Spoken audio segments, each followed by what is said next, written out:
Het is maandag 17 februari, de dag dat. In Leg werd het eerlijkste fotomoment bij de Oranje Zwier. Precies 2 jaar na het ski-ongeluk van Prins Friso. Het is ook de dag dat je in Friesland zomaar een militairtje in het leven in kennen. En op deze manje gaat in Bient de Zinnewattel de groen in.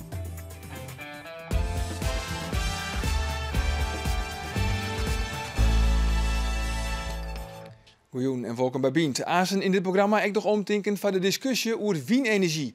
In de IJsselmar moeten er zo'n 60 wienmoen bij komen, bij elke hichte van meer dan 100 meter. En dat is 3 keer zo hoog als de wienmoens zoals we die nou kennen.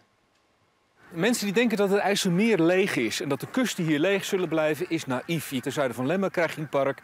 De Wieringermeer aan de overkant wordt volgezet. Dus het is een illusie om te denken dat dit een leeg stukje Nederland blijft. Dat is niet zo. Frieske pompen matten West-Engeland van het wetter redden. Oors wordt het nog man voordat het hege wetter fort is.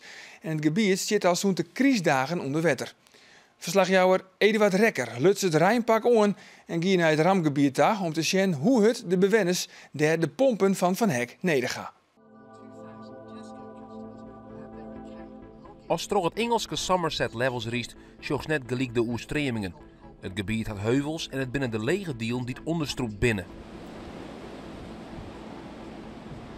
Als naar die dielen daar riest, sjochts de gouden gevolgen van de oerstremingen.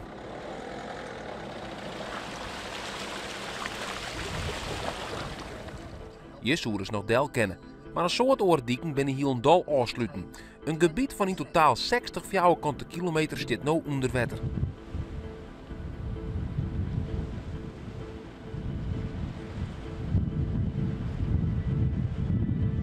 Zo'n te kriesdagen had het Eldse dij rijnt. Het water komt immer heger en steeds meer huizen stroepen onder.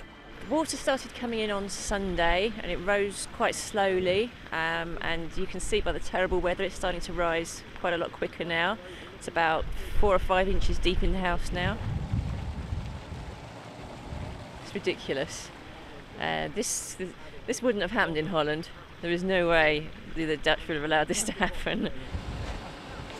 De Worren beziek je ondertussen met extra zandpoelen de boel droog te houden. Georgina beziekt de boel te rijden met een paar pompen. Lulk is op de Engelse organisatie die door het water gaat. We've been telling the Environment Agency to invite the Dutch to come and help us since December, and they said we won't pay £30,000 per Dutch pump because you're not worth saving. It was disgusting. De pompen binnen no dagskaam, vanuit Noordwouden. Al een weekend pompten de Van Hek pompen het eerste water voort uit het gebied naar de CETA. Een complexe operatie. Wat we proberen te doen, en waar we nou met het laatste stukje van zijn, is om via een bypasskanaal de helft van het water wat normaal door de rivier stroomt, door de bypass af te voeren naar de zee. En dat gaat in 2 stappen. Eerst is er halverwege onder een weg de doorgang te klein en daar pompen we over de weg heen.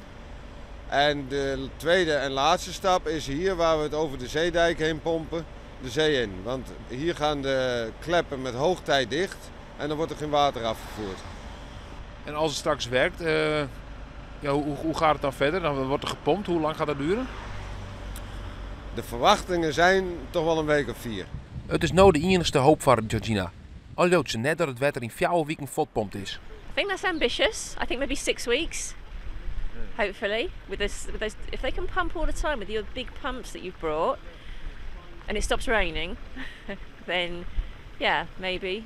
They'll certainly take a lot of the water off. I guess the last little bit will have to drain naturally. Een van de dwarpen die het bereikbaar worden maar door het pompen is Muxelny. Door het water is dat afsluiten van het boetenvraat. Al weken maakt je de bewoners gebruik van een watertaxi.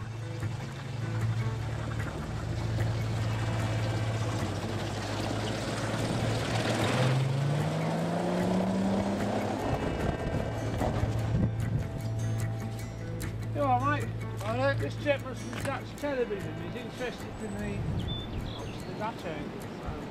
Well, that's fine, but he's unfortunately we can't take him home back. You don't want to go over. He's got his car here, he's told us. It's a bit difficult for some people. We're quite lucky because our house is dry, but the rest of the farm's completely underwater. So. But how do you manage 6 weeks with a taxi and being cut off? It just takes a long time to do everything.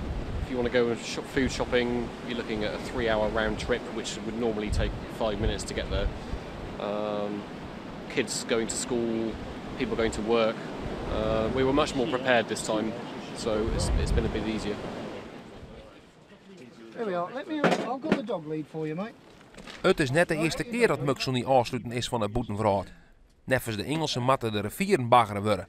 Dat is in tijden net dien. Neffens Harren zit de rivieren vol rotzooi en kennen ze het wetter net afvieren. We are just kind of thinking, if the river is deeper, it holds more water. If the ditches are deeper, they hold more water.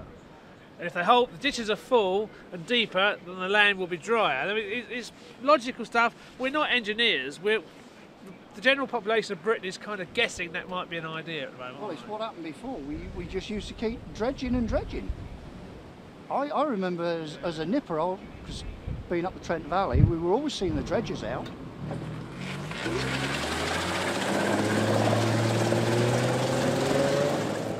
Maar bagger die ken mij het hege wetter net. De meesten moeten hopen dat de pompen van Van Hek hun uit deze situatie helpen kennen. De meesten ben in elk geval tegenwiers bij de Frieske help.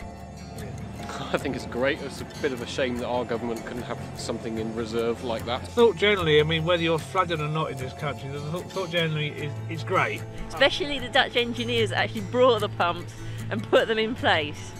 I think it's brilliant.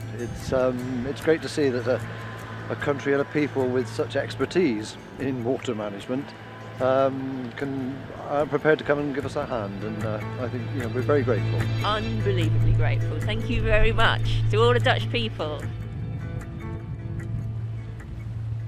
Dan gaan we van Engeland naar Rusland, want met in totaal van 20 medailles heeft Nederland bij de best presterende land van deze Olympische Winterspelen. Er wordt nu vooral praat over de successen, maar hoe oors wie dat voor omvang van deze Spelen? Want hoe gaat het vooral over de homo-jochten? Maarten de Boer van Duinem is Rusland-kenner en wennet in Georgië. Hij kent de omjouwing van Sochi goed en vernuivert hem over het feit dat krijgt hier in deze regio dat een soort conflicten binnen dat hier de Winterspelen organiseren worden.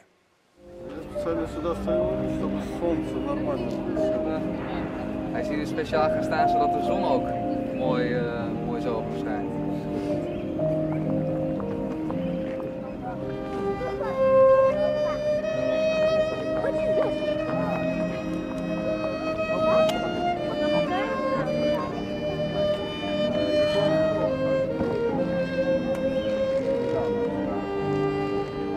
Ik merkte vooral in de Noord-Caucasus toen ik daar aankwam als Nederlander die Russisch spreekt, woonachtig in Georgië, is wel homorechten zijn wel datgene waar men gelijk over begint. En niet in positief opzicht. Ik bedoel, zeker dat het feit dat er zoveel aandacht voor is geweest in het Westen, dat heeft ervoor gezorgd dat men hier dat heeft gezorgd voor een reactie waarbij men juist zoiets heeft van, hé, daar heb je het Westen weer met de westerse bemoeienis. Mensen zelf, ik bedoel, we staan hier toevallig vlakbij een homoclub, Mayak. Een paar 100 meter verderop heb je hier een homoclub. En kunnen homo's doen en laten wat ze willen. De Russische staat zegt ook van, homo's mogen doen en laten wat ze willen, maar we willen gewoon niet dat het gepropagandeerd wordt.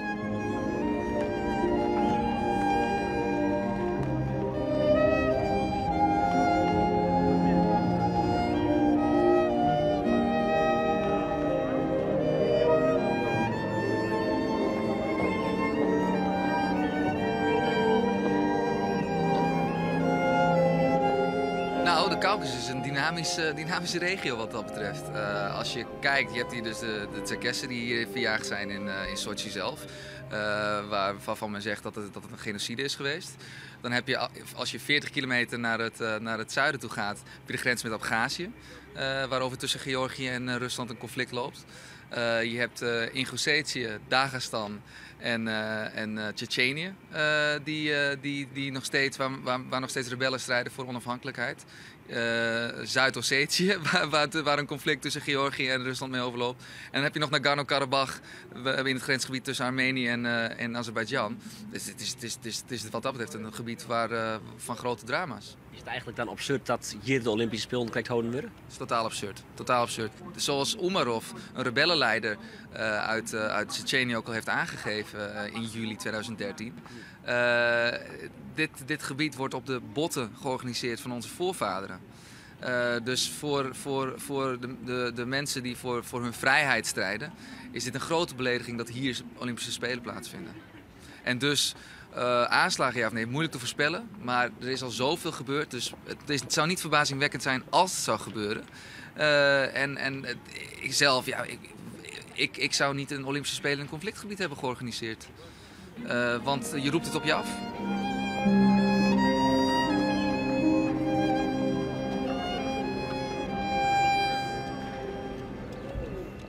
En morgen inbient een portret van Bas Drijfhout uit Haas en Jildo Tolsma van het Jereveen. En zij werken beide in het Holland House in Sochi. Wie moen? Net ingen was ze in de achtertuin, maar ze zullen er toch komen matten, want de tier dringt, als we de Europese doelstellingshelje willen. Deze week bejochten we de verskate kanten van windenergie. In IJsselmar matten Roegwooi 60 wiemoen komen te staan. Er is een protte verzetje in dit plan. Maar nevens ontwerper Menno Landstra is dit wel de beste optie voor het Friese landschap. Het gaat net goed met het klimaat en de fossiele brandstoffen raad je op. Daarom had Europa hem zelfs ten doel gesteld dat 14% van alle verbruikte energie door zijn wezen maat in 2020. Windenergie levert een wichtige bijdrage aan het uitvieren van deze doelstelling. Voor Nederland budgetten dat in 2020 alle windmolens op land een totaalvermogen van 6000 megawatt gaan matten. Dat is genoeg om Roegwooi 3,5 miljoen huishoudens van elektriciteit te betjenen. Friesland maakt 430,5 megawatt bijdragen aan deze doelstelling. Op dit stuit stiet er voor 178 megawatt omwoners in Friesland. Er moet dus minimaal 353 megawatt bijgeplaatst worden. Om dit te realiseren is onder andere het project Windpark Friesland ontwikkelen.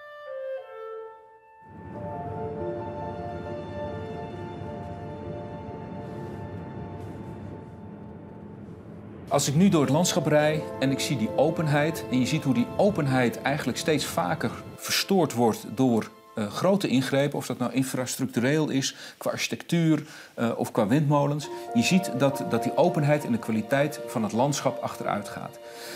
Nou, als je dan kijkt wat de ambitie is tot opschaling, dan is de verwachting dat die verrommeling op deze manier doorgaat. Dat doet me echt pijn.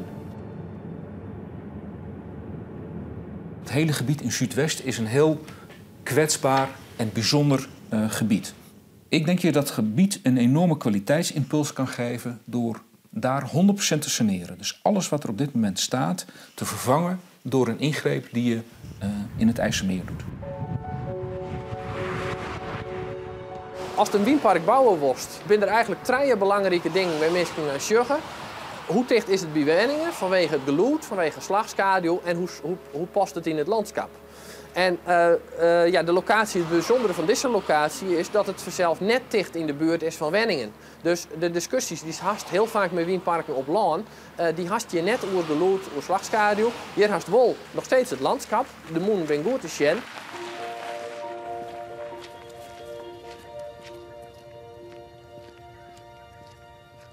Ik heb gezocht naar 2 dingen. De meest rendabele, de meest effectieve, renderende oppervlaktevorm, dat is een cirkel. En een vorm waarbij er geen molens meer buiten de zwerm komen te staan. Als het een cirkelvormige windpark bouwt, dan haast als de langs er is, de kanten van het park ervaart als minder breed. En alle 4 ontwerpen die we nu onderzoeken, had dat effect. En dat is juist als het naar de Oosterdijk riest naar Friesland, dan als het Breeslandiek voorbij is eigenlijk het windpark is al uit het zicht verdwenen als het keer naar voren is. Dan haast het zicht op Friesland mooi oer. En ik van de kust de andere kant uit oogt het project minder breed, terwijl het feitelijk er oors nog 1 of 2 maanden aan alle ene kanten steen zouden.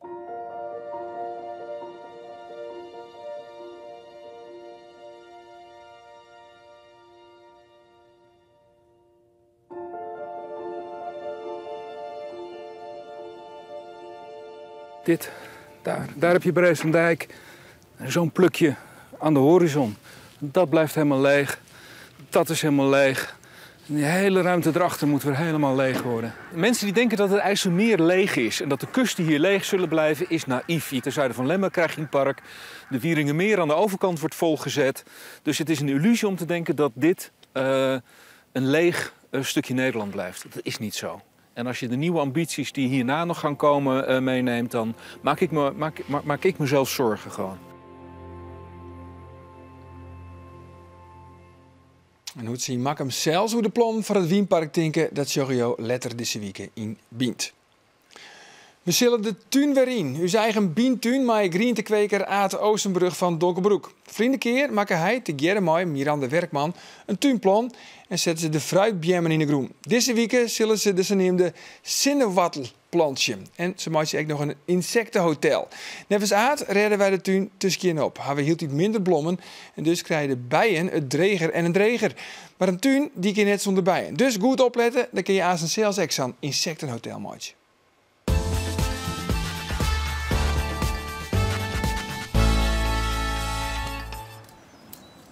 Hey Aad. Hey Miranda. Is dit neidig? Nee hè? Broek ik hem even. Mooi. Groenboor toch? Groenboor. Yes. Zit niet een snoer aan. Ha, dat red ik niet mooi. Mooi zo. Kom zo bij die hè? Ja best. Hartstikke leer hè? Niet met de maan dus. Hey. Wat doen we Joet? Nou, ik ben met een insectenhotel aan de gang. Dat, als het aardig is, doe ik eens goed boren, dus dan maakt het wel even aan, meidje. Leuk.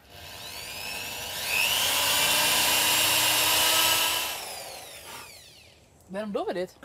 Nou, dit is een insectenhotel, bijenhotel. En er zijn een hele grote bijen, wat wij net maar weten. 350 soorten houden we wel. En dat zijn solitaire bijen en die lezen hun eikens in zulke gatjes. Ja. Of in holle stengels, dus ik had er wat binnen kwam zacht. En dit is bergamot. Dit is een kroert, die heeft holle stengeltjes. Bijen die boren je gat in en die lezen hun eikens hierin. Ja. Is het goed voor uw tuin? Een bij is onmisbaar voor de tuin. Het bestoven. Ik boor nog even. Doe dat nog maar in. Nou, dan smijten we beter in boren dan in die zak leer. Dit ligt het kreers. Nou, zullen we hier maar deel zetten? Ja, zicht op het tuin. Prachtig man. Het is extra van betalen. Zou je dat? Een luxe plakje.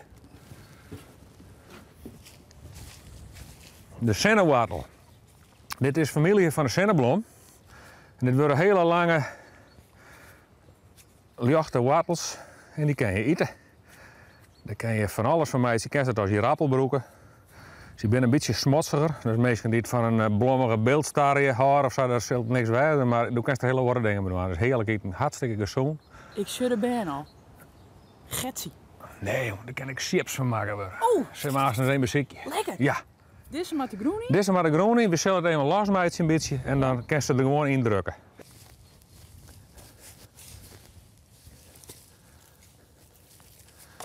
Zie je Miranda, dit is onze salade. Met knienenbladden.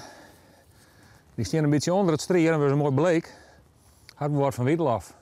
Kun je het eten? Dit kan je als salade wel eten. Zelfs nou wel. Het is geen groen, hè.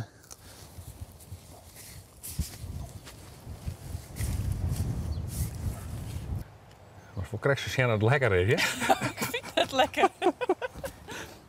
Maar dit het net elke niet. Nee, er zijn weinigen die dit hebben. Hartstikke aardpeer, dat is ook familie van mijn zonnewortel, dat ben het volle mensen die dit hebben.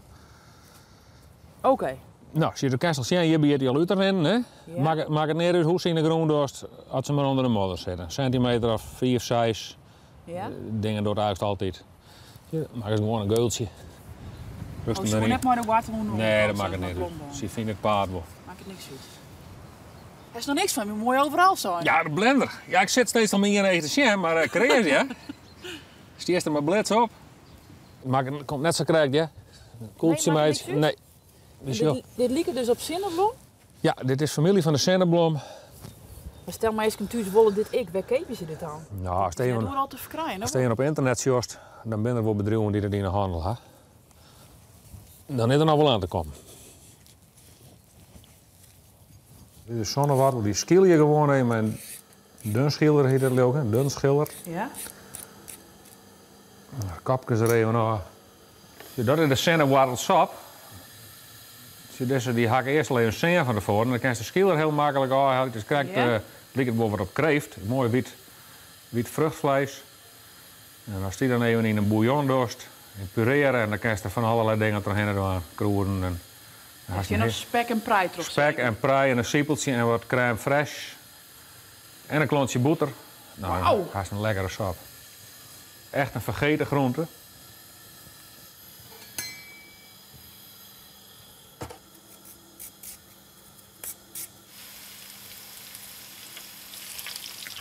Dit wordt de chips.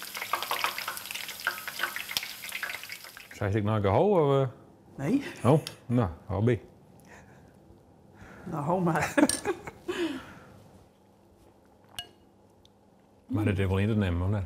Heerlijk, Aad, echt. Nou, je haast in chips. Van de zenderwater. Ik ben gek op chips. Oh, lekker. Er zit niks op. Geen zout, helemaal niet. Het is puur natuur. Oh, ik heb nog een verrassing voor jou. Denk ik wat overdressed voor die natuur met Nee, het wordt hartstikke creatief. Ja? Ja, hè. Ik ken best wel. Oeh, daar zit ik huisjes in. Ja. Mag ik even... Nou, nog zei ik, maar daar had ik even heen. Maar... Nou, sorry straks hoor. Ik ga hier even vergeten te vertellen. Die zonnewartel, dat werkwoord wordt op ingewonnen. Ik dacht even een officieel moment. En een verrassing. Mooi man. Heb je een idee? Nou? Tadaa! Ja. Wat een plaatsje, hè? Leuk stel, toch? Jongen, dappere duo. Is hij wel even skeren, kind? Ja, nou, doe haast een poekeltje op kind. En hiermee zijn we aan de eind van dit programma. Je kunt ons volgen op Twitter en op Facebook. En morgen in Bient prachtige beelden van het Wouda Gemaal op Lemmer. Waar weet Ontan van nou in elk geval nog een hele gezellige jongen. Dag.